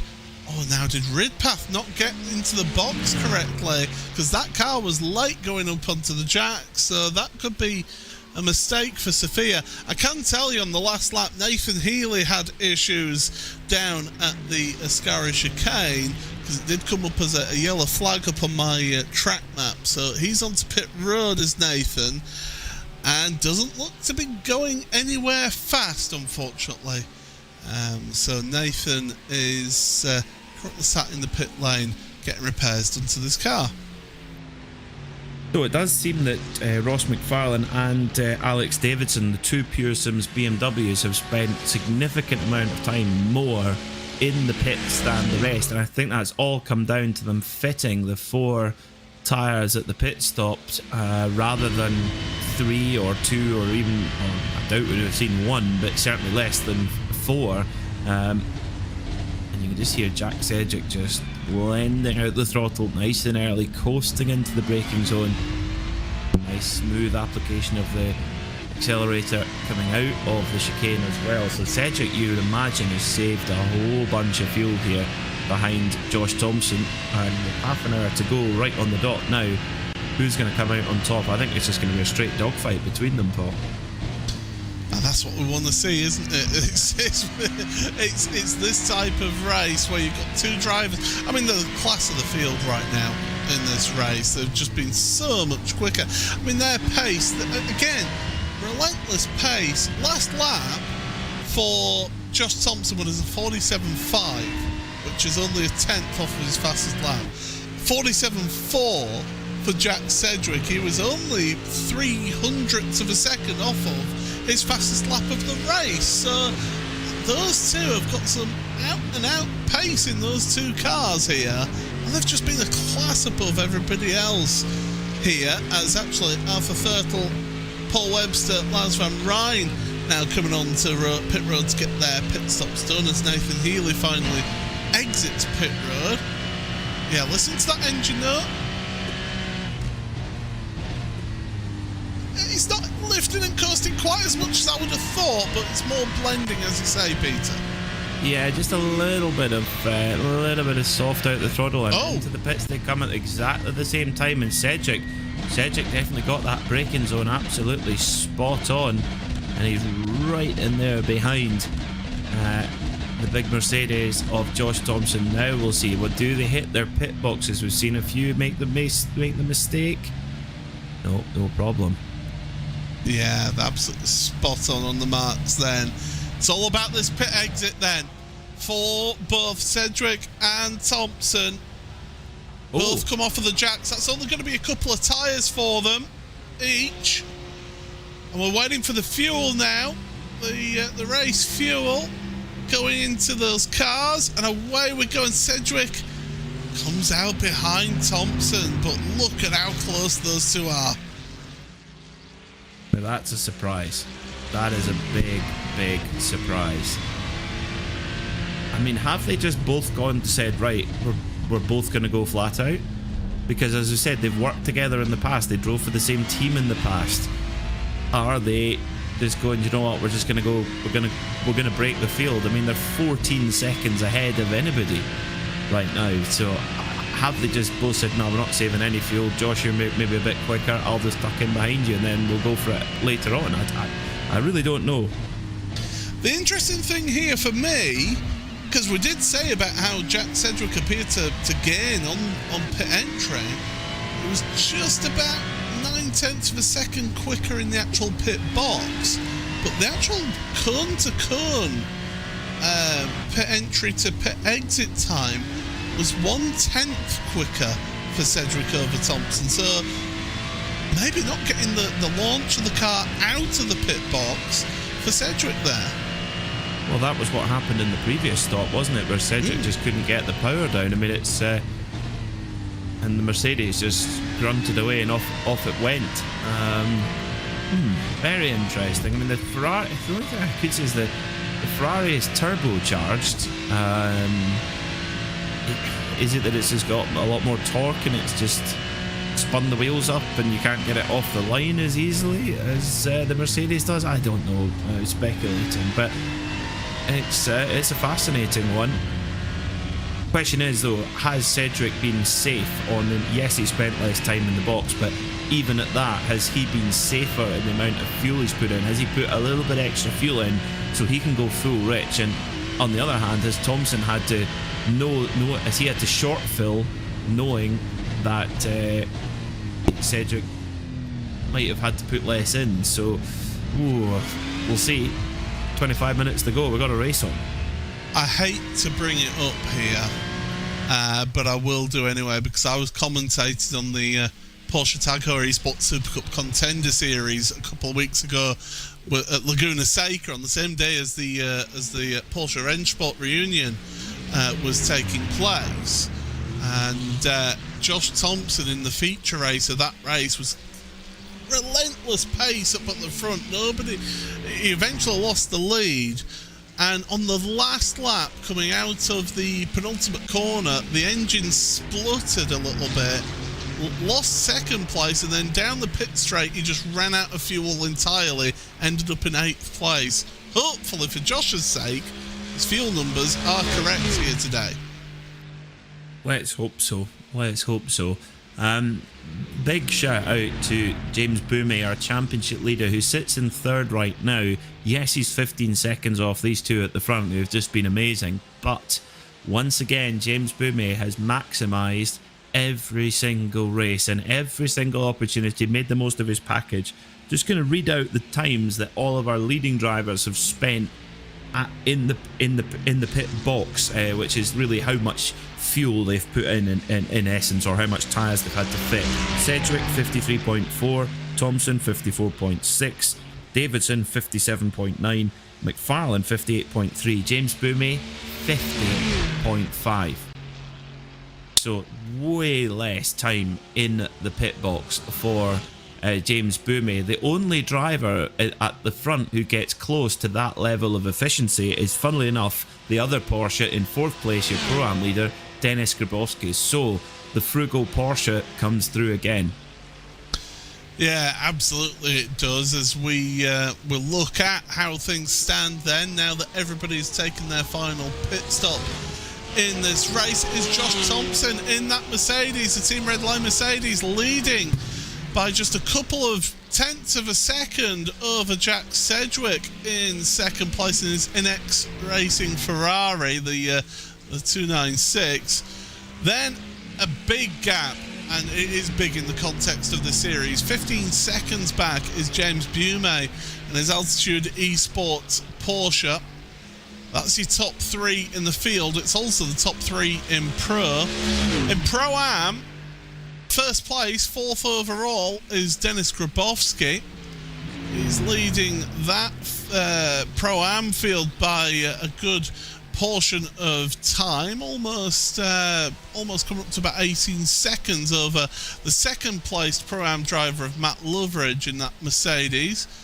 And the third place Pro-Am driver is Jack Osborne, who's actually just fighting with Sophia Ridpath by the looks of things on our timing tower. So change of position for Jack does keep third place in Pro-Am, as we actually look at that little gaggle of cars, because Karel Pakelka is your leading AM driver here in 8th place overall, and Sophia Ridpath, who we see there, second car in line in this queue of cars, is in 10th place overall. Third place in AM is Lars van Rijn in 19th, and crucially, Peter, we've got a change at the top of the standings. Jack Sedgwick is headed to the front. He's making his move. He is making his move, is Sedgwick, and he's gone by. Now, can Thompson respond to Sedgwick, or is he going to just sit and wait until later in the race to pounce? And it was, well, it looked ultimately quite easy there for Sedgwick. He's just pulled out of the slipstream. Thompson gives him tons of room and tucks in right behind. So Josh Thompson then, he's got a choice to make here. Does he try and make a move straight away and try and upset Sedgwick's rhythm, or does he bide his time? Does he save that one final knockout punch for later in the race, even on the last lap? That's the question. And big load of carb there for Thompson as he comes into the early part of his car chicane, right on the rear diffuser of Jack Sedgwick's 296 Ferrari. Down towards Alboreto they go, the former Parabolica. And this is an opportunity where, coming out of this corner, you can just get the power down and try and set up a bit of a slipstream on the car ahead. We've seen so many great finishes to races here at Monza with the slipstreaming to the line. I do think, though, if you can come out of that last corner, you will win the race. If you can get ahead out of that race, out of that final corner, you will not be bettered. The big danger here, I think, is that where we might see the race winning overtake is into turn 1, into that chicane. So Sedgwick hanging on for now. Thompson catching a watching brief with just over 20 minutes to go. So yeah, it's been really intriguing as this race. Fun to watch so far. Glad you're all joining us here on this one on RaceSpotTV. Paul Smith and Peter Mackay here in the commentary box, and as you say, Jack Sedgwick gets lap led in the books for this one. Josh Thompson has led 40 laps of this race. The only other leader was the man at the start of the race. Ross McFarlane led 5 laps of this race, and so therefore does have those laps led in the book. And well, I can tell you that Sophia Ridpath is doing her AM Championship a world of good, having just gained a place on Mark Fletcher in that BMW. So Sophia now into 9th place, just 1 place off of Karol Piekalka. It's been an amazing performance from both Piekalka and Ridpath. For 2 AM class drivers to be in the overall top 10 is something quite remarkable with the depth of field we have here in the World GT Championship. But Piekalka, piece by piece, he's just deconstructing Sophia Ridpath's lead, which looked unassailable at a very early point in the season, but piece by piece Piekalka's just chipped away at it, and this is going to be and I totally agree with you, Paul. We are going to go down to the wire at Spa. 3 sprint races at Spa, a lot of points on offer there, and I think the AM Championship is going to go to the wire. And don't forget as well that this race and then the next 2 races at Imola are the last opportunity you have of any drop scores, because the final round at Spa, whatever you score at Spa, that's what you take in terms of points to the finish of the championship. Joe Newman's got a black flag out there on track, so Joe has obviously not served a slow down penalty in time, and that means we'll have to come down onto pit road to serve a penalty. And Chris Gooch, who was the latest driver to fall foul to the track limits, that means 24 instant points accumulated. I can tell Newman it's not an instant point issue, and we have lost Nathan Healy. They've retired, so now we've just got 25 cars from our 28 that took the race start continuing in this race. So Joe Newman into the pits there, 17.5 minutes to go. Back at the front though, Sedgwick is holding on to the lead for now, but Thompson able to just run the pace of his rival right now.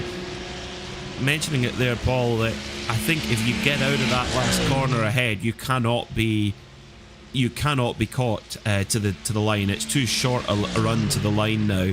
It's got to be into that first chicane surely to make that move. Yeah, because that timing line is pretty much where the podium is here, isn't it? Yeah. It's very early on in that straight, so if anything, you need to be making the move going into the chicane at the start of the last lap if you're going to leave it to the last lap to make that move, because you don't leave it into the exit of the Parabolica to make the move, because you just don't have that time. No, you don't. I think if you're, and that then means as well is that your rival can cover a very, very defensive line into the Alboreto curve, into the final corner, and be fine. They can get out of the corner quickly enough to take the checker flag ahead. So if Josh Thompson is planning that attack, and you bet he will be, I think it's going to be into the opening corner, into the chicane, and it'll all be about setting that run up, coming out of Alboreto curve, get the slipstream from the Ferrari, and then nail the brakes and get that braking point just right to make the move. With just under 16 minutes remaining here in this World GT Championship race, round number 19 of the championship, and these two are putting on an absolute clinic at the front of the field. We've been mentioning as well the performances of people like Dennis Grabowski as well, your top Pro-Am, 5th place overall. Big mention as well to Matt Loveridge, 7th place overall for the Pro-Am. And then Karol Piekalka and Sophia Ridpath, they've been really good as AMs to be in 8th, 9th place. Look at that, listen to that engine note, just backing off the throttle, down the gears, and doing a little bit of coasting into the corners. So I think Josh is also taking advantage of a little bit of fuel saving just to be able to give it that full push at the end. What's amazing there, you look into the detail of just how much speed both Josh is able to get out of the car in what should be what normally normal drivers, we're coming around a chicane there and you feel like you're almost stopped, but what's astounding there is just how much mechanical grip he's able to get out and how much he's able to extract even in quite a low speed corner there. Cedric likewise, I mean, this is really a driving masterclass going on here between these leading two, but through the middle part of the lap it does seem that Thompson's maybe a little bit more on the knife edge to actually keep up with Cedric. Cedric in that Ferrari is looking very, very good. Dennis Grabowski does have a slowdown penalty. He's the latest one to be given the furled black flag. If it was unfurled, then he'd be heading down to pit road. But just getting that little bit of a warning of slow down. You've cut the corner just that little bit too much. And yeah, this is great onboard shot to give us that. And look at this lap traffic. They're actually catching up to a bunch of lap traffic here. And one of them is Axel Sliptrovic, who's involved in a fight with Dan Blackwell. So lap traffic. Now the series regulations do say if you've got a blue flag, you do have to help facilitate the leaders to be able to lap you. But when you're involved in a scrap like Sliptrovic and Blackwell are, you just don't want to give away that advantage, do you? No, and actually the lap traffic kind of helped Cedric a little bit there because he was getting a bit of slipstream from the lap traffic, which then negated the advantage that Thompson might have had with the slipstream he was getting from Cedric. So that was only one car though. We're going to come up to multiple car traffic in the very near future, and with only 13 minutes left on the clock. Could it be that getting through traffic could play the deciding factor in what is a very, very close race? Inseparable, these two so far. Could it be a little how they get through traffic that decides the outcome of this race? Ross McFarlane on that last lap was running 0.2 of a second faster than the lead pair, so he does have the pace in the car, but he's a little bit too far back from James Bume. Oh, look at how much Thompson closed up there at the Ascara chicane. And now, down this back straight, Cedric will be probably on the flasher to the lap traffic going, excuse me, wake up, we're coming through here. And you do find this, I mean, we saw it at Petit Le Mans at the weekend, didn't we, that when the leader comes up, lap traffic can be a little bit dozy, and then they get woken up by them, and it can be a little bit easier for them, for those following through. Luckily here at Monza there's a little bit more room to get through than at certain places at Road Atlantic, and it looks like lap traffic moving out the way there, but yeah, multiple cars in a fight up ahead. So how are our leaders going to handle this? Just 11 and a half minutes to go now.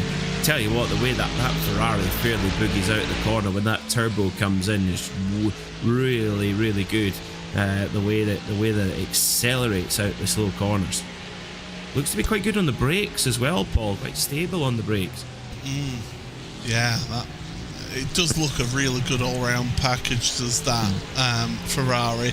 Thompson absolutely launching the car, launching that Mercedes up over the curbs and through the first Lesmo into the second one. You do want to get that inside curb just to help hook the car around to launch it out of that second Lesmo down this back section now underneath the old banking. That's the one thing. Do you know what, Pete? That's the one thing I did miss out on doing. We didn't go and have a look at the banking. We didn't. No, we didn't. We were too busy in the model shop. Just noticing there that Thompson is pushing hard. He is really dragging every last bit of pace out that Mercedes as he can. But really, when he gets really close to Cedric, getting a bit of aero wash there going through the two Lesmos, and just the front pushing on him a little bit as he comes through the turbulent air coming out the back of the Ferrari. There's a lot of aero work on the back of that Ferrari, so you can imagine it's a little bit dirty, the air, so it's just causing the front to push a little bit there for Thompson. Now he's got a good draft though. Can he make a move on the brakes here? He's right behind Cedric. Is he going to try? No, didn't even hint at a thought of going for a move there. I think Thompson's just, he's in the cartoons where the boxer winds their arm up and round to gain extra power. I think that's what Josh Thompson's doing right now, just warming up his punching arm to land that final blow on Cedric. See, whenever I race, it's more like Scrappy-Doo. Let me at him. Let me at him. Front wheel drive touring car just scrabbling away. But look at that, just absolute, just personification of just calm, collected, no panic, no hint of worry on that face. He's just very relaxed, and that is how you need to be racing these cars. If you're tense, the car doesn't behave in the way that you want it to. I think there's a little bit of tension building in there now for Josh Thompson. The last thing he'll want to do is give best to Jack Cedric. The only caveat to this though, Paul, is that if they are working together like they have been in the past, they're, what was it called? The Was Cooking team. That's right. Yeah. The Was Cooking team. Now different teams this time, but Jack Cedric is in the fight for the championship. He sits fourth right now, and actually within striking distance of Alex Davison in third. Josh Thompson arrived late, arrived mid-season. He's not in the championship fight. Is there much into that? I doubt it. I would think that Josh is going to want to go for the win here. He's just waiting for his opportunity, but he's really having to push to get onto the case of Cedric. I mean, Thompson, he's a racer. He wants to win. It's just very simple. He is very much the personification of win it or bin it. In some sort of circumstances, and he will throw a move on Jack. That is for sure. But I think he's just biding his time right now.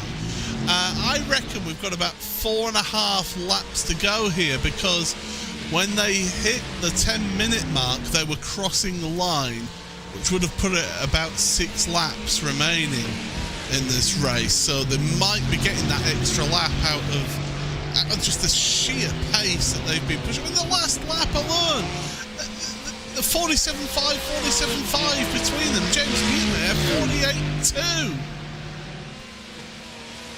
Well, that's been the difference, hasn't it? But for Bume, I think he'll come out of this round absolutely delighted to have McFarlane behind him. I think he'll be very, very chuffed. Indeed, more traffic for our leaders to get through, but Cedric still hanging on, under 7 minutes to go. Sindra Setsos saying he supports Jack, the executive chef of Was Cooking in the number 10 machine. So there you go. We've got the fan club is watching this one with interest, and with 6.5 minutes to go, 4 laps remaining, I reckon. So we're going down, and the thing is, the car that they've got in front of them right now, Adam Hedgecock. No, it's not a Hedgecock. Sorry, it's Lars van Rijn. I would imagine that Lars will want to just get out the way. There he goes. He doesn't want to get involved in this one. That is for sure. No. The last thing you want to do is get in the mix of a leading fight when they're coming through. You just give them a wide berth. Brian Lyons. In the YouTube chat, by the way, James is critical for fuel. So James Bume then having to do a little bit of fuel saving, because he's been on his own, hasn't he, this entire stint? He's not had any playmate. No, and the stint before. So I do wonder, is Bume he'd maybe been banking on getting some slipstream when he did that short fill strategy in the first one. I mean, he has spent a lot less time in the pit box than the others, so that would make sense. that he is a little bit tight on fuel. But with 5 minutes to go, you know, he's still got, what is that, 2 seconds back to McFarlane, so he's going to have to be very careful in particular how he does it, but he can fuel save, and just hope that he can get it over the line without losing a position, or if he does, not too many positions. Daniel Sedgwick gaining position over Arthur Thurtle as they go through the first chicane. I can also tell you that Alex Davidson did actually gain a position over Dennis Grabowski, who actually had a slowdown penalty. That's why he lost that position in that fight. So down to 6 for Dennis, the leading Pro-Am driver. But the laps are counting down here. Time is starting to go against these drivers, and it's still that lead duo of Jack Sedgwick and Josh Thompson at the front. James Bume now is almost 20 seconds off of the back of these two, and if fuel is an issue for James, then yeah, he will be backing off. And you know what, if he does end up finishing behind Ross McFarlane, I still don't think it's a bad day at the office for James Bume. If you ask me, I think he'd be still content. Well, it might be that he's got to give that one up in order to finish the race without a huge loss, because if he runs out of fuel, that's obviously disastrous.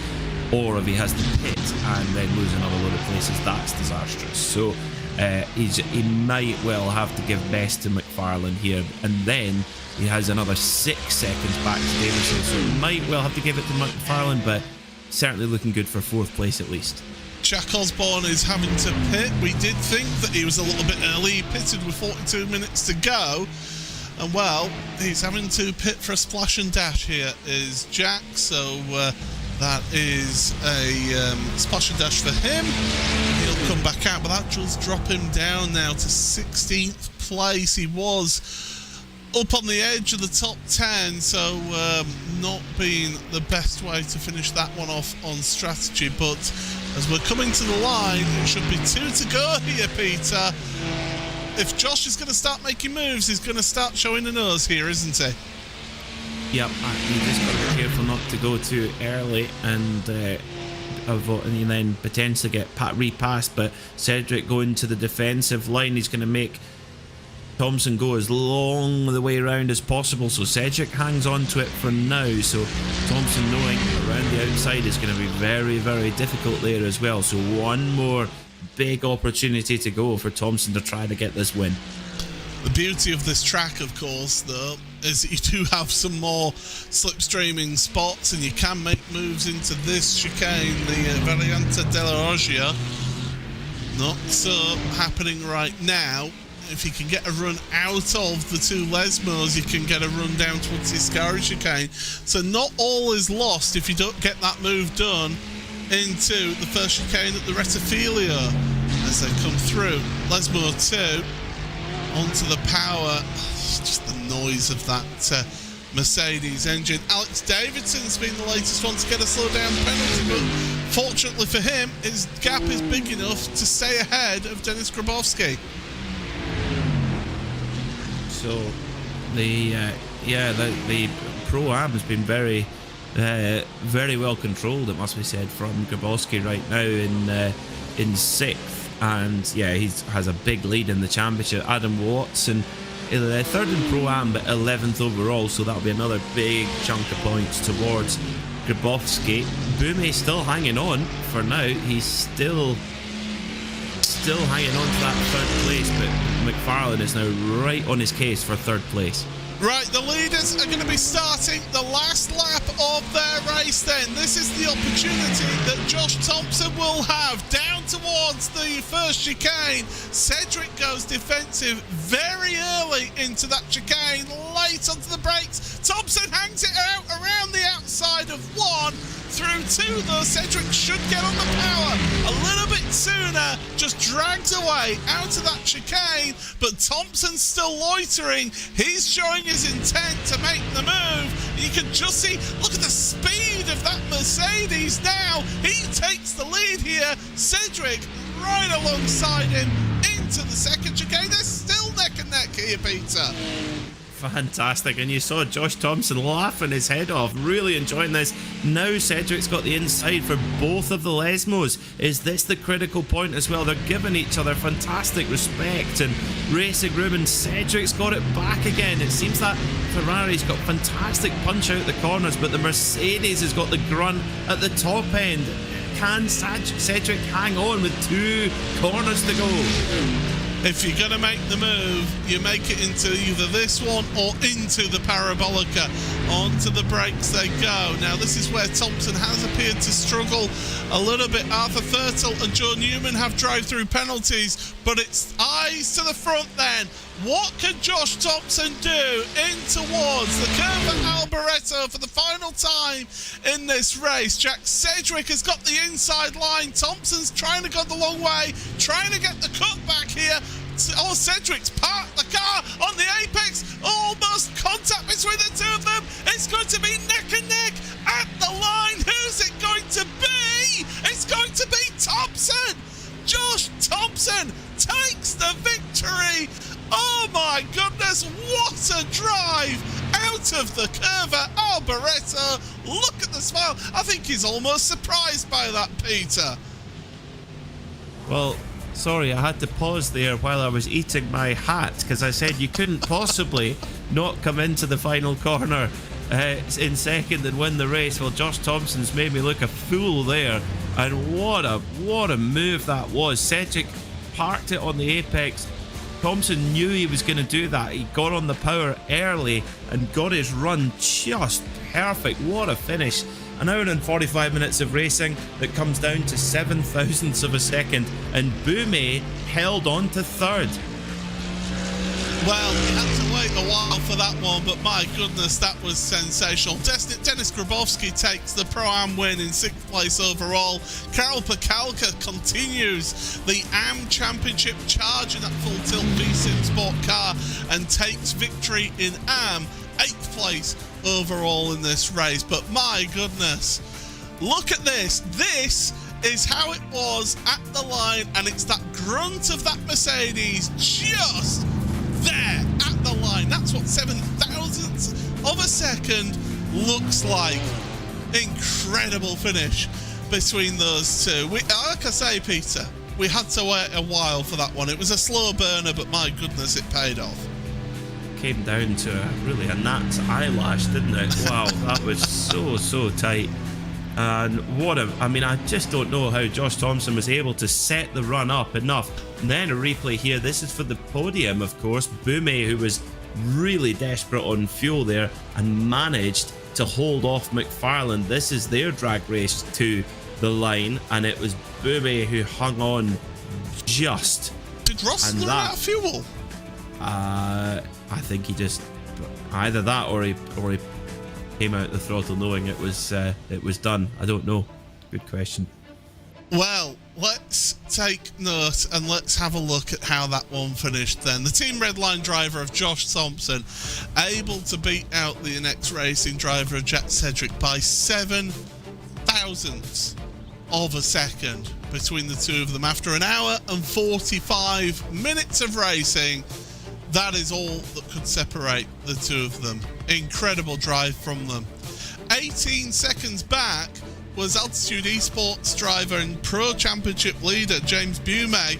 Good day in the office for him, able to gain 2 places in that race, finishes 3rd overall. Then it's the 2 Pure Sims Esports drivers of Ross McFarlane and Alex Davidson in 4th and 5th place.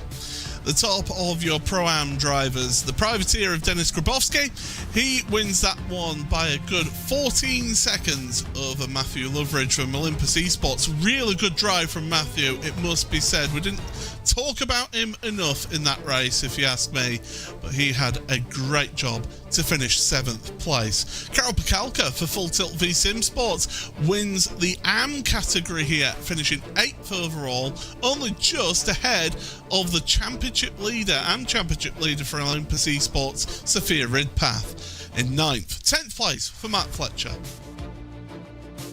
11th then, and 3rd place in at Pro-Am for the Altitude Esports white driver of Adam Watson, ahead of Daniel Sedgley, Paul Webster, Michael Gray, Arthur Thurtle, Andy Archer, Jack Osborne and Axel Slijeptrovic was the first of our drivers 1 lap down. Lars van Rijn for Altitude Esports Blue finishes 1 lap down, but 3rd place in AM here in 19th, ahead of Jesse Payne Wilkins in 20th. 21st for Dan Blackwell with Joe Newman and Adam Hedgecock, and then those drivers finishing 2 laps down or more: Chris Gooch, Paul Clist, Nathan Healy, Jesse Stevens and Ethan Critchley did not finish the race, and Matthias Lutchak did not take the start.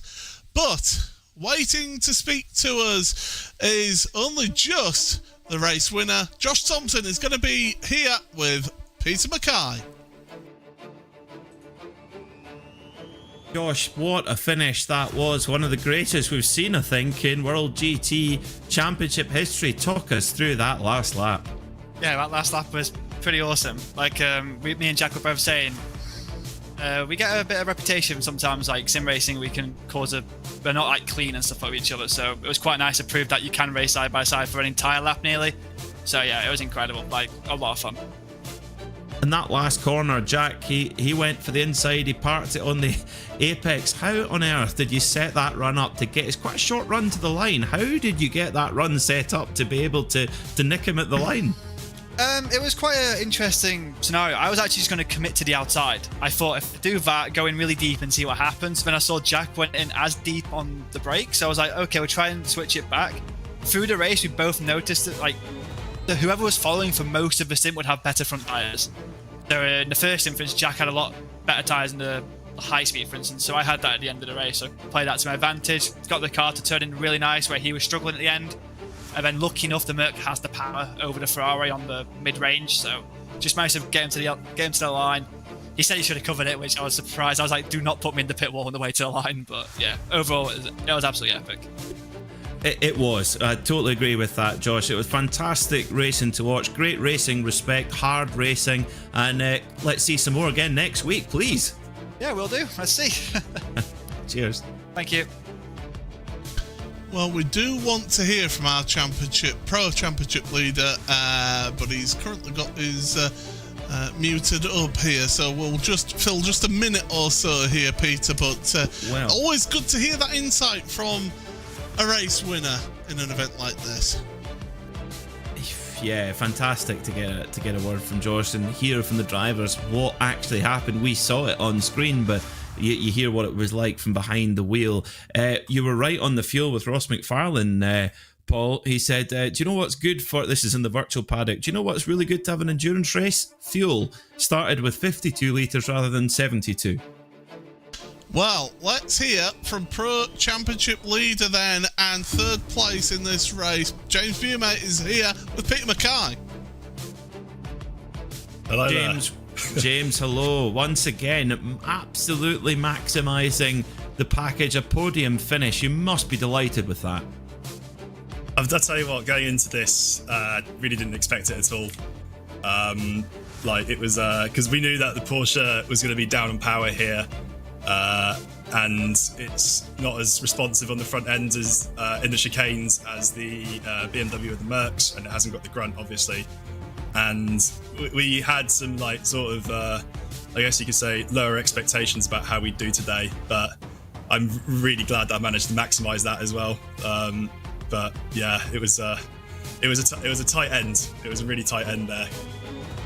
That it was. Yeah, it seems that the new Porsche 992 GT3R seems to have an edge on the other cars in terms of fuel economy and efficiency.